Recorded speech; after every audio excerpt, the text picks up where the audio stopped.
শুধু তোমার সাউন্ড পাই, আমার মন ভরে না। আমার মন চায় ও আল্লাহ তোমাকে আমি সরাসরি দেখতে চাই। মুসা বলেন, এটা কোরআনের আয়াত, মুসা বলেন রব্বি আরিনি, হে আমার রব আমাকে তুমি দেখা দাও, আমি তোমাকে দেখতে চাই। আল্লাহ বলেন লান তারানি, হে মুসা তুমি আমাকে দেখতে পারবা না, আমাকে দেখার ক্ষমতা তোমার নাই, তোমার শরীরের নাই, তোমার চোখের নাই, এত বড় পাওয়ার তোমার কিছুই নাই। মুসা ওই যে আমি আগেই বলেছি নাছর বান্দা। মুসা কয় রাব্বি আরিনি, আমি তোমাকে দেখবো। আল্লাহ কয় লান তারানি, তুমি আমাকে দেখতে পারবা না, সুযোগ নাই, তোমার সেই ক্ষমতা নাই। মুসা বারবার বলে আমি দেখবই আল্লাহ, তোমাকে দেখতে চাই। একটা পর্যায়ে আল্লাহ রাব্বুল আলামিন বললেন ও মুসা ঠিক আছে, তুমি যখন আমাকে দেখতে চাও এক কাজ করো, অমুক দিন তুমি ওযু করে পাক পবিত্র হয়ে দূর পাহাড়ে যাও, ফাখলা না আলাইকা, তুমি তোমার পায়ের যে স্যান্ডেল আছে সেই স্যান্ডেল খুলে জুতা খুলে পাহাড়ের উপরে উঠো। পাহাড়ে উঠো, তোমার পায়ে যেন জুতা না থাকে, পাহাড়ের উপরে পবিত্র অবস্থায় উঠবা, সেখানে আমি তোমার সাথে দর্শন করব। কিন্তু শর্ত হইল আমাকে পুরা আমি আল্লাহকে দেখা সম্ভব নয়। সিদরাতুল মুনতাহার উপর থেকে ৭০,০০০ নূরের পর্দা, এক পর্দার দূরত্ব হলো ৭০,০০০ বছর। একটা চলন্ত ঘোড়া খুব দ্রুত বেগে যদি চলতে থাকে ৭০,০০০ বছর পর্যন্ত পাড়ি দিলে যতটুকু যাবে আমার একটা দূরের পর্দা হইল তার চাইতে অনেক বড়। সুবহানাল্লাহ। এরকম করে একটা পর্দা, মাঝখানে আরো ৭০,০০০ বছরের রাস্তা, মাঝখানে ফাঁকা, তারপরে আবার দ্বিতীয় পর্দা, এরকম করে করে ৭০,০০০ নূরের পর্দা। আমি এই ৭০,০০০ নূরের পর্দার উপরে আমি আল্লাহর আরশ আছি। আমাকে তো সরাসরি দেখতে পারবা না, ওই ৭০,০০০ নূরের পর্দার সব চাইতে নিচের যে পর্দাখানা, সেখান থেকে আমি একটু নূরের ঝলক মারবো, দেখি তুমি সইতে পারো কিনা। আমার ভাইরা মুসা ইসলাম বলে আমি পারবো, আল্লাহ যাই হয় আমি তোমাকে দেখব। মুসা পয়গম্বর দূর পাহাড়ে উঠলেন। আমি ঘটনা অত্যন্ত সংক্ষেপ করে বলছি। দূর পাহাড়ে মুসা পয়গম্বর যখন উঠলেন, উঠার পরে বললেন মুসা তুমি কি প্রস্তুত? মুসা বলে আল্লাহ আমি প্রস্তুত। এবার আল্লাহ কয় শুনো মুসা পয়গম্বর, তুমি যদি আমাকে দেখো, এই আমার নূর যখন পড়বে দূর পাহাড় জ্বলে ছাই হয়ে যাবে। দূর পাহাড়ের আশপাশে ৭ মাইল এলাকার ভিতরে কোন কোন কিতাবে আছে ১০ মাইল, কোন কোন কিতাবে আছে ১৪ মাইল, আমরা ছোটটাই ধরলাম ৭ মাইল। ৭ মাইল এলাকার ভিতরে কোনো কিছু থাকতে পারবে না। এই ৭ মাইল এলাকাকে একোয়ার করতে হবে, বাউন্ডারি করতে হবে, যাতে করে আমার নূরের তাজাল্লি এই ৭ মাইল এই পাহাড়ের বাউন্ডারির বাহিরে যেন না যায়। হযরত মুসা বলে আল্লাহ তুমি কত কথা বলো, বাউন্ডারি করবা ইট বালু সিমেন্ট মিস্ত্রি কখন করবা ৭ মাইল এলাকা বাউন্ডারি? আল্লাহ কয় দুনিয়ার কোনো ইট বালু সিমেন্ট লাগবে না, আমার লক্ষ লক্ষ হাজার হাজার রহমতের ফেরেশতারা আছে, ওই ওই রহমতের ফেরেশতারা ওই ৭ মাইল এলাকা একওয়ারকৃত জায়গা চতুষ্পার্শ্বে বাউন্ডারি দিয়ে আমার রহমতের ফেরেশতারা কাঁধে কাঁধ মিলাইয়া দাঁড়াইয়া বাউন্ডারি করবে। সুবহানাল্লাহ। আমার ভাইয়েরা বন্ধুগণ, ফেরেশতারা আসলো, বাউন্ডারি করলো, ৭ মাইল এরিয়া গোল করে একটা বাউন্ডারি হলো, চতুর্দিকে ফেরেশতার বেষ্টনী। এমন এক অবস্থায় আল্লাহ বললেন ও মুসা বাউন্ডারি হয়ে গেছে, কিন্তু এই পাহাড়ের ভিতরে ৭ মাইলের ভিতরে যত পশু পাখি আছে, সাপ বিচ্ছু পিঁপড়া কেঁচো, তারপরে এই মাটির ভিতরে যত কিছু আছে, উপরে যত কিছু আছে, সব কিছুকে এই বাউন্ডারি বের করে দিতে হবে, না হলে আমার নূরের তাজাল্লিতে সব জ্বলে পড়ে ছাই হয়ে যাবে। আল্লাহ বললেন ঠিক আছে আমি এদেরকে বের বের করতেছি। আল্লাহ অর্ডার করলো এই আমার ৭ মাইল বাউন্ডারির ভিতরে যত প্রকারের প্রাণী আছে সব প্রাণী তোমরা তাড়াতাড়ি বের হইয়া যাও। আল্লাহর হুকুম পাইয়া সঙ্গে সঙ্গে সমস্ত প্রাণীগুলো পিঁপড়া সাপ বিচ্ছু কিছু যত কিছু আছে সব কিছু এলাকার বাইরে চলে গেল। এবার আল্লাহ বললেন, মুসা তোমার দুই কাঁধে দুইজন ফেরেশতা আছে, কিরামান কাতিবিন। তোমার দুই কাঁধে যে ফেরেশতা আছে এই ফেরেশতাদেরকেও এই বাউন্ডারির বাইরে চলে যেতে হবে। আমার নূরের তাজাল্লি যদি পড়ে তোমার দুই কাঁধের ফেরেশতা নূরের তাজাল্লিতে চলে পড়ে ছাই হয়ে যাবে। আল্লাহ অর্ডার করলেন, হে কিরামান কাতিবিন, মুসার দুই কাঁধের দুই ফেরেশতা তোমরা বেরিয়ে যাও। বেরিয়ে গেল। এবার বাউন্ডারির ভিতরে আছে হযরত জিবরাইল। হযরত জিবরাইল কয়, মাবুদ গো তুমি আমারে বাইর কইরো না, সিদরাতুল মুনতাহা থেকে তোমার আদেশ শুধু আমি তোমার অর্ডার পালন করেছি, নবীদের কাছে তোমার বাণী এনে পৌঁছাইছি, কিন্তু কখনো নিজ চোখে তোমাকে দেখতে পাই নাই। আজকে যেহেতু একটা সুযোগ পাইছি, আজকে আমি বাউন্ডারির ভিতরে থাকি, আমি নিজ চোখে তোমার নূরের তাজাল্লি দেখতে চাই। চিল্লায় বলুন সুবহানাল্লাহ। আমার ভাইয়েরা বন্ধুগণ, আল্লাহ বলে, ও জিবরাইল তুমি যত বড় পাওয়ারফুল ফেরেশতা হও না কেন, আমার নূরের তাজাল্লি এত বেশি যে আমার নূরের তাজাল্লি যদি তোমার গায়ে লাগে, জিবরাইল তোমার গায়ে লাগে, তুমি জিবরাইল সহ জ্বলে পুড়ে ছাই হয়ে যাবা, তোমাকে বের হয়ে যেতে হবে। জিবরাইল বলে, আল্লাহ এই সুযোগ আমি হাত ছাড়া করতে চাই না, আমি বাউন্ডারির ভিতরে থাকতে চাই, আমি তোমাকে দেখতে চাই। আল্লাহ বলেন, ঠিক আছে, তুমি যখন বাহির হবা না, কিন্তু তোমাকে সজ্ঞানে আমি রাখতে পারবো না, কারণ তুমি চলে যাবা। এক কাজ করো, তুমি জিবরাইল থাকবা ভিতরে, কিন্তু তোমার শ্রবণ শক্তি, দর্শন শক্তি, জ্ঞান শক্তি, অর্থাৎ তোমার সমস্ত শক্তি হরণ করে নেওয়া হবে। একটা মূর্তির মতো তোমাকে ওখানে দাঁড়িয়ে থাকতে হবে। হযরত জিবরাইল বলে, যদি আমার কোনো ক্ষমতাই না থাকে, শ্রবণ শক্তি, দর্শন শক্তি, কোনো কিছু যদি আমি নাই দেখতে পাই, নাই শুনতে পাই, তাহলে আমি থাকলে আমার লাভ কি? আল্লাহ বলে, সিস্টেম এটাই, হয় তোমাকে থাকতে হবে, না হলে বের হয়ে যেতে হবে। আর যদি থাকতে হয়, সিস্টেম হলো এইটা। জিবরাইল বললেন, ঠিক আছে, তারপরে আমি ভিতরে থাকতে চাই। আল্লাহ কি করলেন? আল্লাহ করলেন কি, যে ঠিক আছে তুমি থাকো। হযরত জিবরাইলের চোখের পাওয়ার, চোখের জ্যোতি অফ করে ফেললেন, কানের শ্রবণ শক্তি অফ করে ফেললেন, ব্রেনের কার্যক্ষমতা অফ করে ফেললেন, পুরা শরীরের সমস্ত ক্ষমতাকে অফ করে দিয়া একটা মূর্তির মতো জিবরাইলকে সেখানে দাঁড় করাইয়া রাখলেন। এবার আর কেউ নাই বাউন্ডারির ভিতরে, একজন শুধু হযরত মূসা। আল্লাহ রাব্বুল আলামিন ডাক দিলেন, মূসা আমার 7 মাইল এরিয়া বাউন্ডারির ভিতরে এখন আর কেউ নাই, পুরো ফাঁকা, এখন শুধু তুমি বাকি আছো। আমি এখন নূরের তাজাল্লি মারবো কিনা তুমি কি প্রস্তুত? হযরত মূসা বলে, আল্লাহ আমি প্রস্তুত, আমি দেখবই দেখব।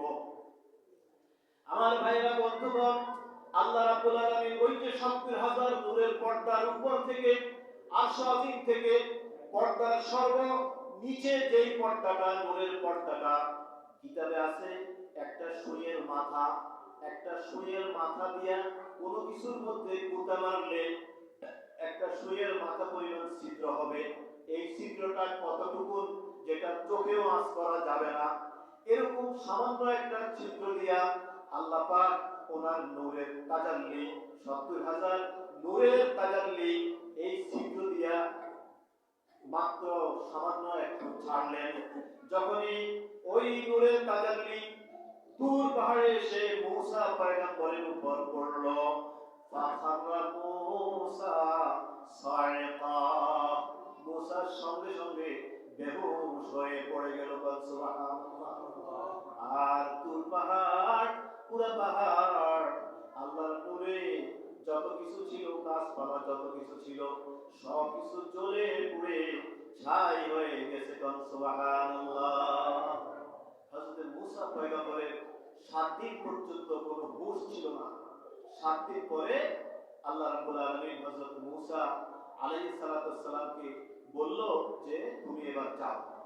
আমার ভাইরা, আমি মূসা পয়গম্বরের এই ঘটনা বলিয়া আমি বুঝাইতে চাইলাম, যেখানে এত বড় জলিলুল কদর পয়গম্বর মূসা আলাইহিস সালাতু ওয়াস সালাম যিনি আল্লাহর সাথে সরাসরি কথা বলেন। এমন কোন নবী পৃথিবীতে ছিল না আল্লাহর সাথে সরাসরি কথা বলেন, একমাত্র মূসা পয়গম্বর আল্লাহর সাথে সরাসরি কথা বলতেন। ওই মূসা পয়গম্বর ও আল্লাহর পুরা নূর তো দেখা সম্ভবই হলো না। ৭০,০০০ নূরের পর্দার নিচ থেকে সূর্যের মাথা পরিমাণ সামান্য একটু নূর যখন জমিনে পড়ল, মূসা বেহুশ হয়ে পড়ে রইল। মূসা আর হুঁশ ছিল না। সুবহানাল্লাহ।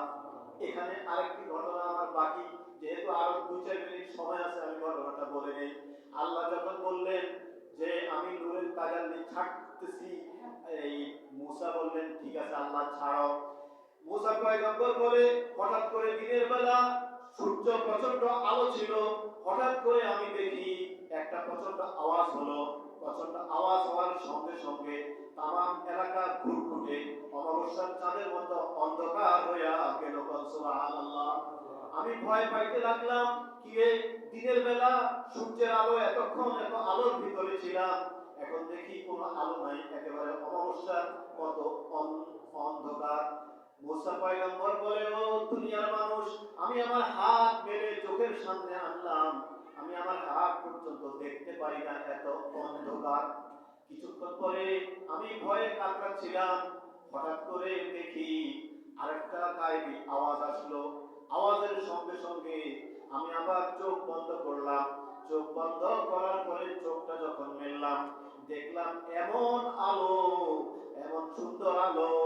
আমি দূর পাহাড় থেকে উপরের দিকে তাকাইলাম, প্রথম আকাশ দেখতে পেলাম, তারপরে আকাশ, তারপরে আকাশ। এমনি ভাবে আমি যত উপরের দিকে তাকাইতেছি, এত আলো, এত সৌন্দর্য, পুরা আলোতে আমি ৭ আকাশে কোথায় কি কি আছে আমি সরাসরি দূর পাহাড়ে থাইকা দেখতে পাইতেছি। সুবহানাল্লাহ। প্রথম আকাশের ফেরেশতারা বলতেছে, মূসা ভাই, ও মূসা, আল্লাহ আজকে এই খেলা, আমরা জীবনে আল্লাহকে দেখতে পাই নাই, আজকে এই খেলা আপনি দেখেন, বন্ধ করিলেন না। আপনার উসিলায় আমরাও জানি আমার আল্লাহর নূরকে দেখতে পাই। আপনি আপনার যে খেলা আল্লাহর সাথে খেলতেছেন, প্রেমের খেলা খেলতেছেন, খেলা চলতে থাকুক। আল্লাহর নূর আজকে আমরা ফেরেশতারাও যেন দেখতে পাই। এবার প্রথম আকাশ, দ্বিতীয় আকাশ, সব আকাশে হযরত মূসা আলাইহিস সালাম বলে আমি তাকাইতেছি আর দেখতেছি আকাশের লাখো লাখো লাখো লাখো ফেরেশতারা লাইন ধরে দাঁড়িয়ে আছে, আমার সাথে আল্লাহর নূর দেখবে বলে। সুবহানাল্লাহ। কিন্তু নূরের এত তাজাল্লি, এত পাওয়ার যে মূসা নিজেই দেখতে পেল না, যে নূরের তাজাল্লি পড়ার সঙ্গে সঙ্গে ফাখাররা মূসা সায়কা, মূসা আলাইহিস সালাম সঙ্গে সঙ্গে বেহুশ হয়ে দূর পাহাড়ে পড়ে গেলেন। সুবহানাল্লাহ। আমার ভাইরা, আমি যে ঘটনাটি বুঝাইতে চাইলাম, যেখানে হযরত মূসা পয়গম্বর আল্লাহর সামান্য নূরের তাজাল্লি একটা ছিটে ফোঁটা দেখা সম্ভব হলো না, যেখানে হযরত জিবরাইল আলাইহিস সালামের মতো এত পাওয়ারফুল ফেরেশতা আল্লাহকে দেখা সম্ভব হলো না।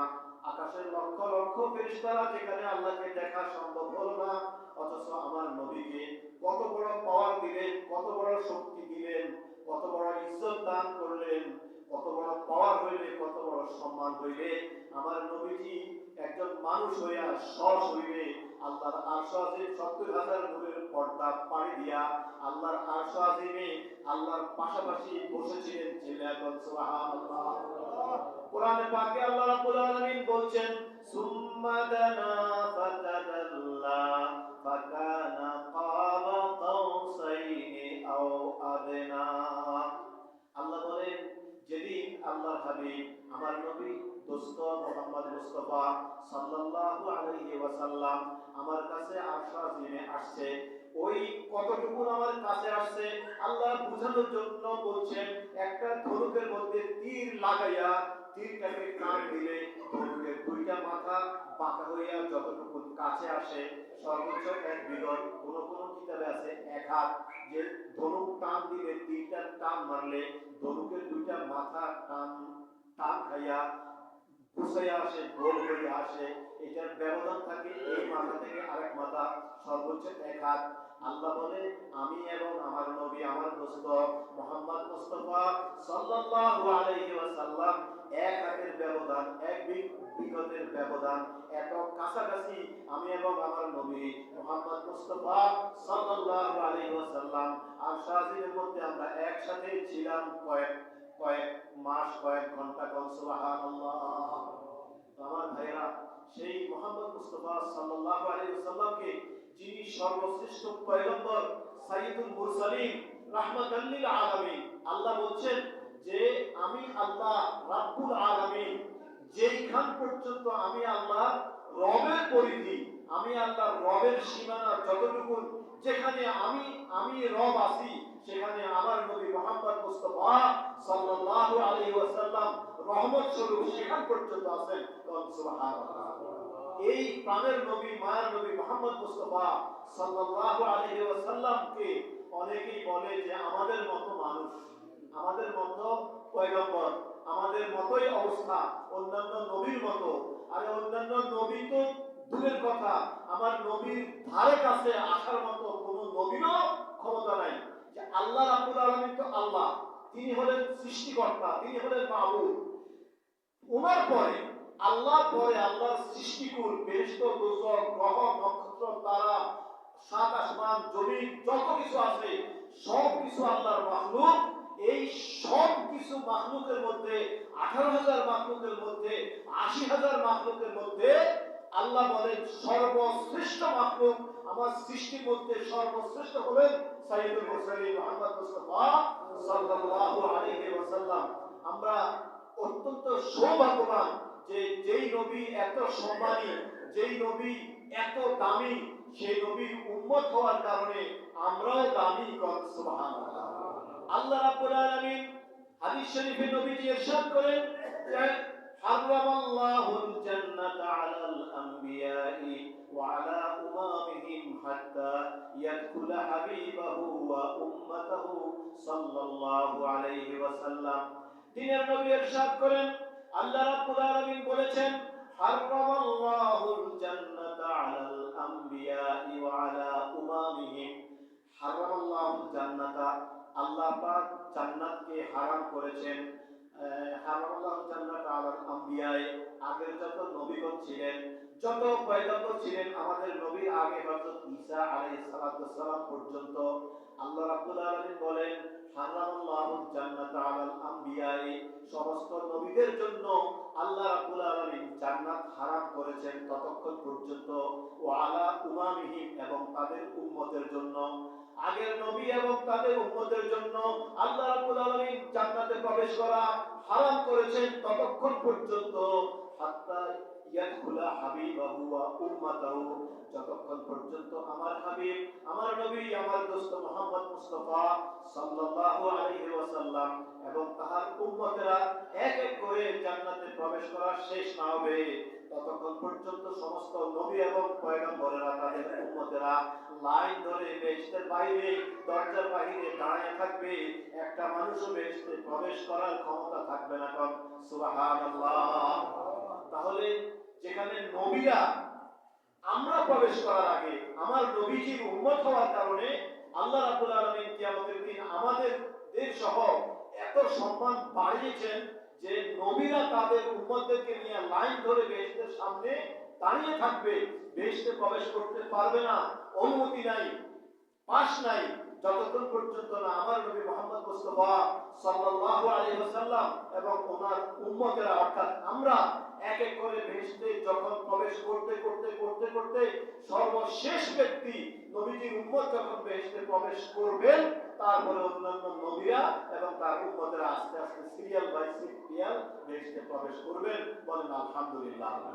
যেই নবীর কারণে আল্লাহ রাব্বুল আলামিন আমাদেরকে এত বড় সম্মান, এত বড় ইজ্জত দান করেছেন, আমরা সেই নবীর সব সময়, সেই নবীর শান, মান, ইজ্জত আমরা সব সময় দিয়ে যাব এবং আমরা নবীজির উম্মত হিসাবে আমরা যাহা যাহা করার, নবীজির জন্য আমাদের অন্তরের মধ্যে প্রেম থাকতে হবে, ভালোবাসা থাকতে হবে এবং নবীজির সুন্নাত পালন করে আমরা যেন এই পৃথিবী থেকে দেয় হতে পারি, আল্লাহ পাক যেন তৌফিক দেয়। আমরা সকলে বলি আল্লাহুম্মা আমিন। ওয়া আখিরু দাওয়ানা আলহামদুলিল্লাহি রাব্বিল আলামিন। আসসালামু আলাইকুম ওয়া রাহমাতুল্লাহি